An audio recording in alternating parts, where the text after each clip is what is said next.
Selamat datang di channel Alur Donghua. Sebelum menonton, silahkan subscribe, biar Mimin tambah semangat update-nya. Satu disebut batu sumbu perak. Yang lainnya adalah sesuatu yang saya tidak tahu. Anda hanya perlu melihatnya sendiri. Orang tua itu membuka salah satu kotak untuk mengungkapkan sebuah batu seukuran kepalan tangan perak. Dia kemudian menutup kotak itu dan melemparkan kotak itu ke arah Han Li. Ketika wanita cantik itu mendengar nama itu, dia berteriak kegirangan. Adapun pemuda itu, dia langsung berteriak, "Tunggu, kami menginginkan batu itu." Dia dengan cepat meraihnya. Kabut biru melesat ke arah kotak bersulam. Ketika Han Li mendengar nama batu itu, ekspresinya juga bergerak. Tetapi ketika pemuda itu berusaha untuk memegangnya, wajahnya tenggelam.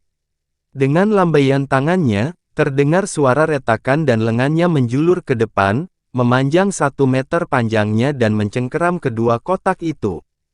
Pada saat itu, kabut biru terus menarik, menyeret Han Li saat mencoba mengambil kotak itu dengan paksa. Han Li dengan dingin mendengus dan mengguncang bahunya. Seperti pegas, tubuhnya terbang 3 meter ke depan dan memukul kabut biru dengan tangan lainnya dalam bentuk telapak emas.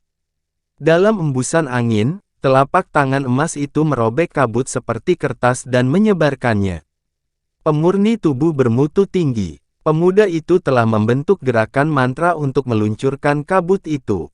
Tapi setelah melihat Han Li berakting, wajahnya berubah dan dia menjadi ragu-ragu. "Senior Qian, tolong tunggu," wanita bermarga Lu itu berseru, "mari kita bicarakan dengan benar. Tidak perlu mengambil tindakan." Penjaga toko, Silver Week Stone ini belum terjual. Berapapun harganya, saya bersedia membayar 2 kali lipat.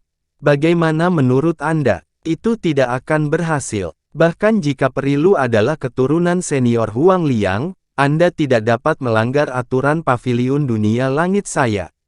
Ini bukan rumah lelang tempat Anda bisa mengklaim barang dengan harga lebih tinggi. Selanjutnya, saya akan melayani mereka yang datang lebih dulu.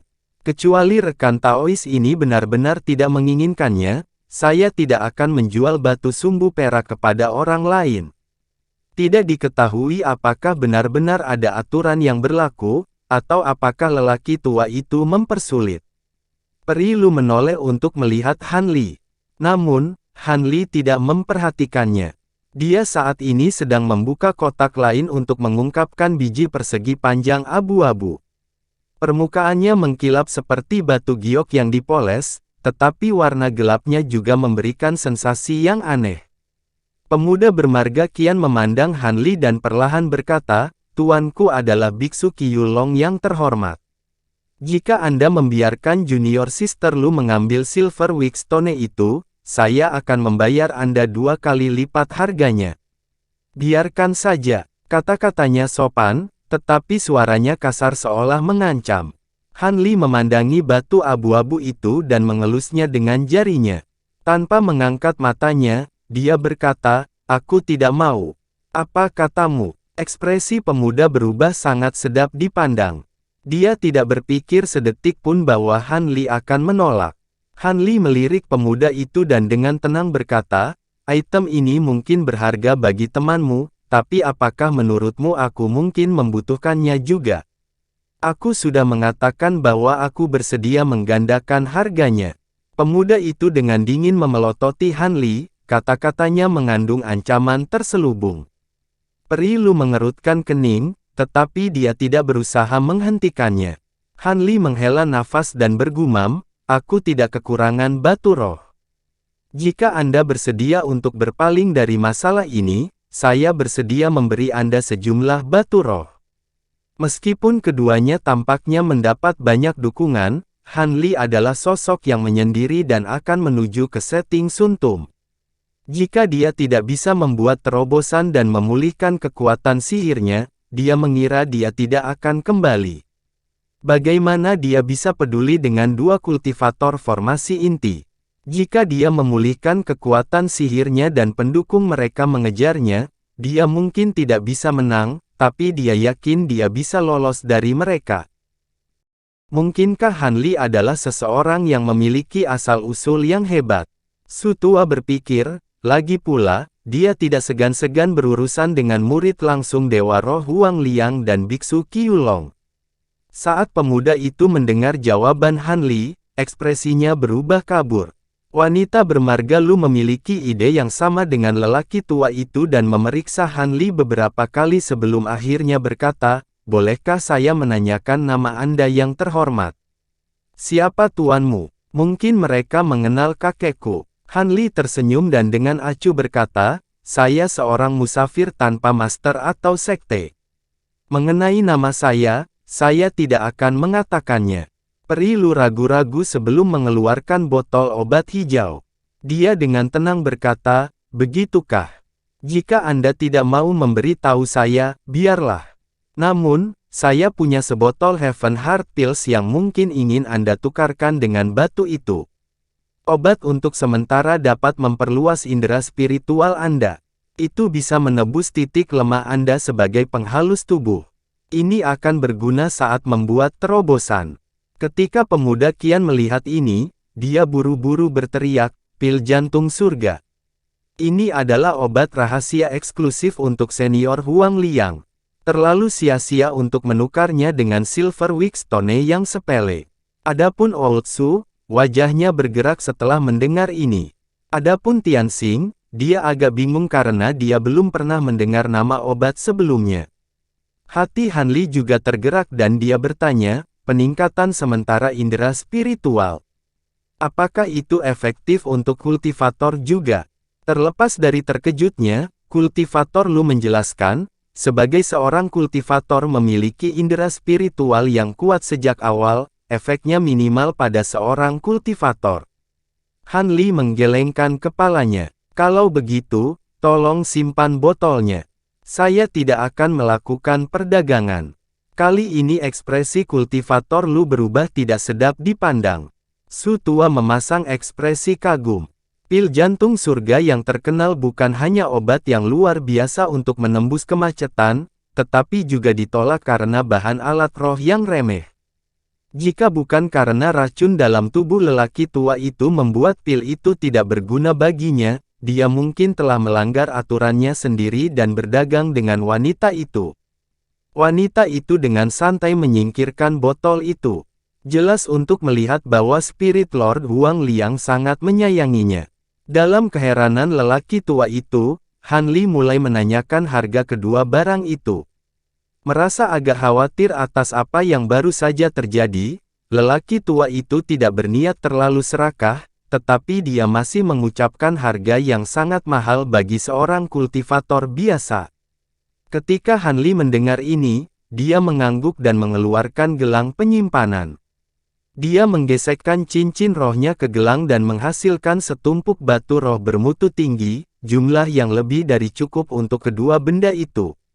Batu roh tingkat tinggi ini ditukar dengan batu roh tingkat rendah dan menengah dalam jumlah besar yang dia bawa dari alam fana. Di alam roh, batu roh tingkat rendah dan menengah tidak banyak berguna bagi kultivasi Han Li, jadi dia menukarnya dengan batu roh tingkat tinggi. Tanpa mengucapkan sepatah kata pun, penjaga toko menerima batu roh di gelangnya dan menyelesaikan perdagangan. Dengan 2 kotak di tangan, Han Li berjalan ke pintu keluar. Dalam waspada, Tianxing dengan cepat mengikutinya. Wajah pemuda itu goyah untuk beberapa saat, tidak dapat menentukan identitas asli Han Li, dia tidak berusaha untuk menghalanginya. Namun, dia sudah memutuskan untuk segera mengirim orang untuk menyelidiki identitasnya dan melihat apakah dia seseorang yang berstatus. Kultivator Lu memandang punggung Han Li dan menggigit bibirnya, merasa agak muram.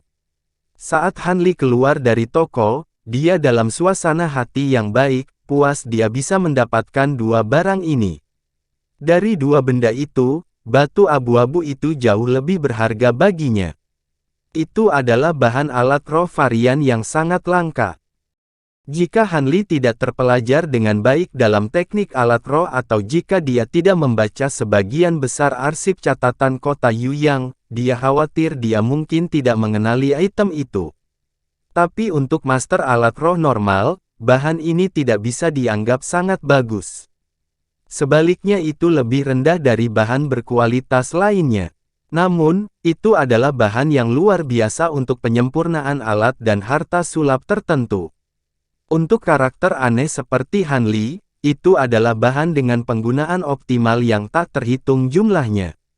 Pada hari-hari berikutnya, Han Li mengikuti Tianxing melewati banyak toko material lain di kota dan mengumpulkan berbagai material lain sebelum memecatnya. Dia kemudian mencari penyempurnaan alat roh yang biasa-biasa saja dan menyewa ruang tempat sebelum mengasingkan diri di dalamnya. Sebulan kemudian, Han Li dengan tenang berangkat dari Setting Sun City dan berjalan selama hampir sebulan sebelum tiba di Ngarai Besar. Itu adalah pintu masuk ke Setting Sun Tomb. Seluruh lembah memiliki lebar beberapa kilometer, tetapi batu dan tanah di dalam dan di sekitar lembah berwarna merah mencolok. Ada beberapa kultivator yang berdiri di dekat pintu masuk lembah besar serta kelompok kecil penyuling tubuh. Beberapa dari mereka berbisik satu sama lain sementara yang lain diam-diam bermeditasi. Sebagian besar dari orang-orang ini adalah kultivator kelas menengah dan pemurni tubuh. Mereka hanya berani memasuki lembah setelah membentuk kelompok sementara. Tentu saja, akan ada beberapa kelompok yang sudah terbentuk yang memasuki lembah begitu mereka tiba. Ada juga beberapa kultivator dan pemurni tubuh bermutu tinggi yang berani memasuki lembah sendirian. Tetapi terlepas dari apakah seseorang adalah penghalus tubuh atau seorang kultivator, tidak ada yang berani terbang terlalu tinggi di udara dan tetap melakukan perjalanan di ketinggian rendah. Jika seseorang tidak bodoh, mereka akan tahu bahwa terbang terlalu tinggi ke udara akan menandai diri Anda sebagai target, baik untuk kultivator setan atau manusia yang menyimpan pikiran jahat. Selain itu, ada banyak binatang purba jenis burung yang tinggal di makam matahari terbenam, mengubah langit menjadi area terlarang. Han Li berhenti di pinggiran pintu masuk lembah, merasakan puluhan indera spiritual berulang kali melewatinya.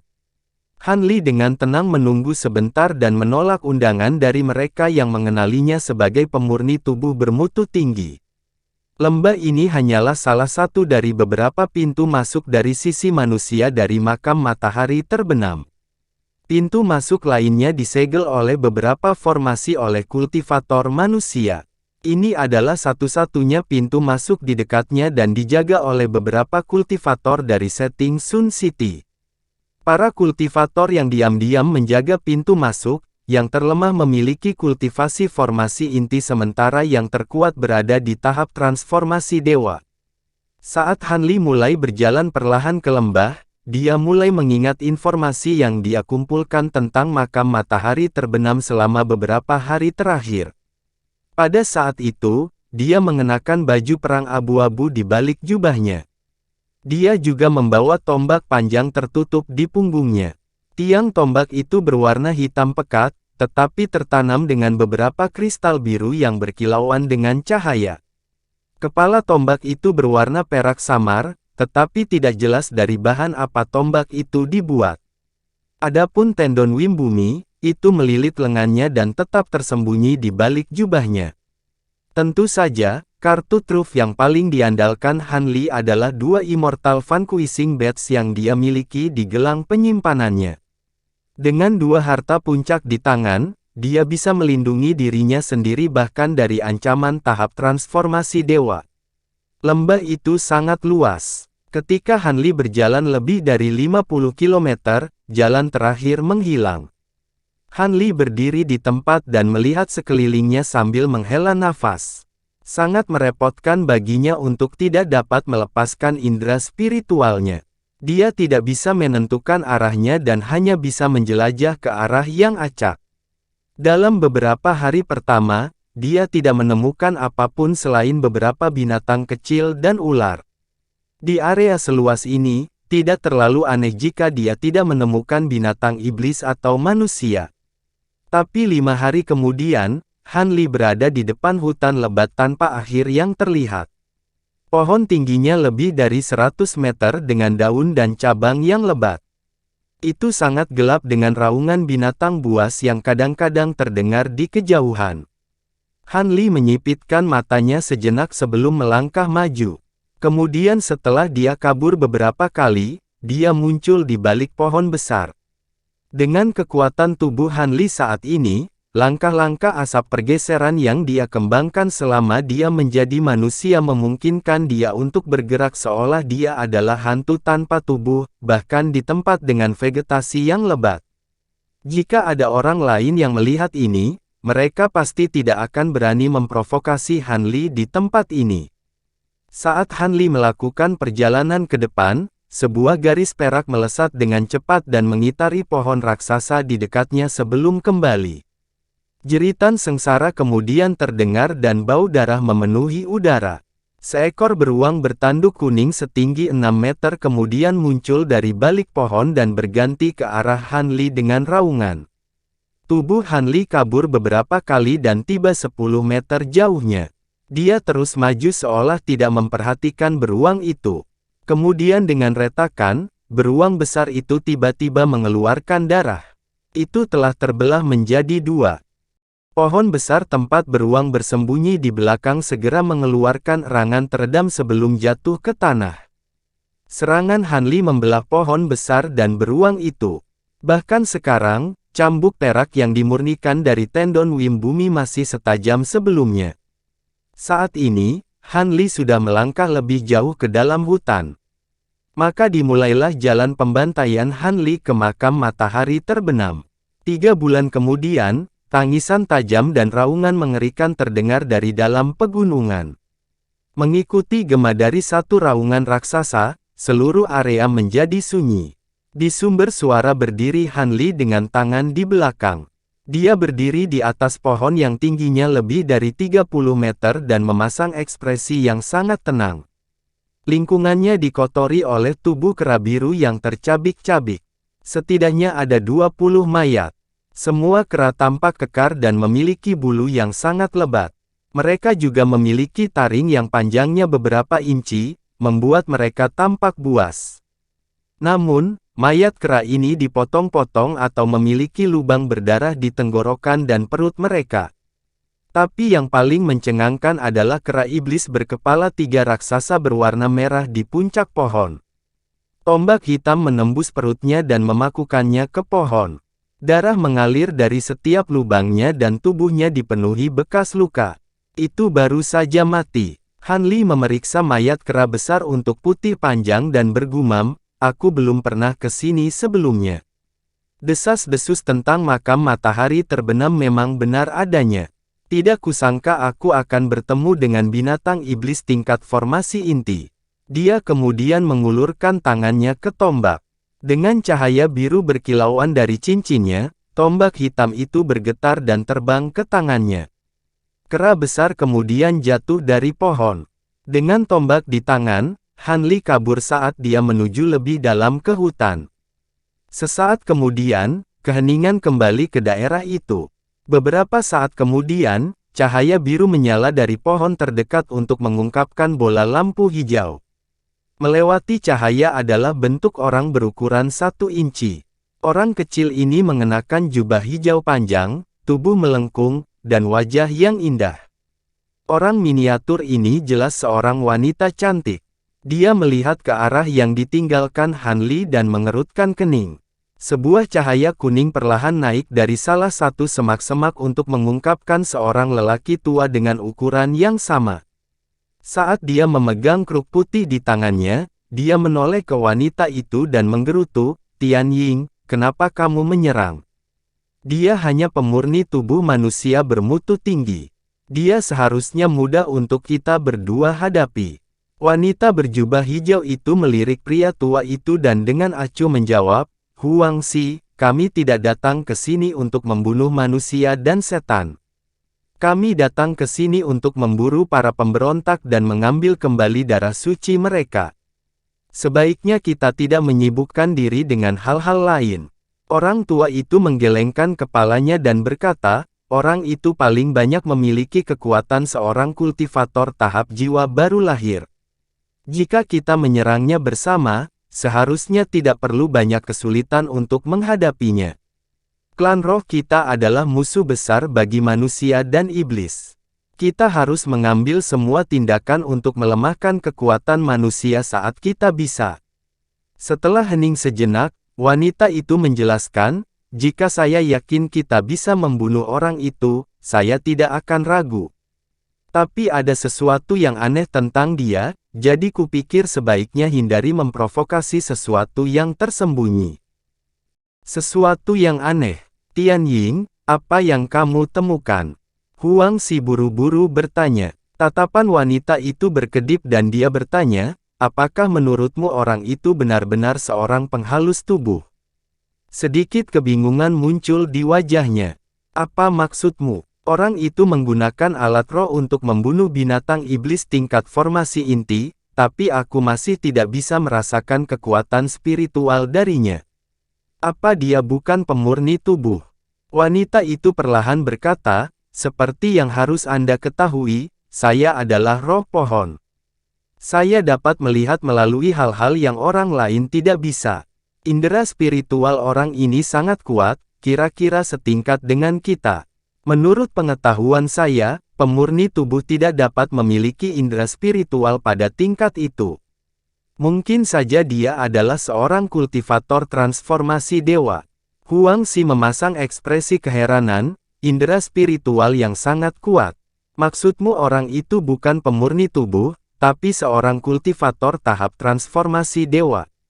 Wanita itu dengan sungguh-sungguh berkata, saya tidak mengatakan itu. Saya tidak bisa merasakan keberadaan kekuatan spiritual di tubuhnya, tapi itu tidak menutup kemungkinan. Lagi pula, teknik manusia tidak kalah dengan roh seperti kita.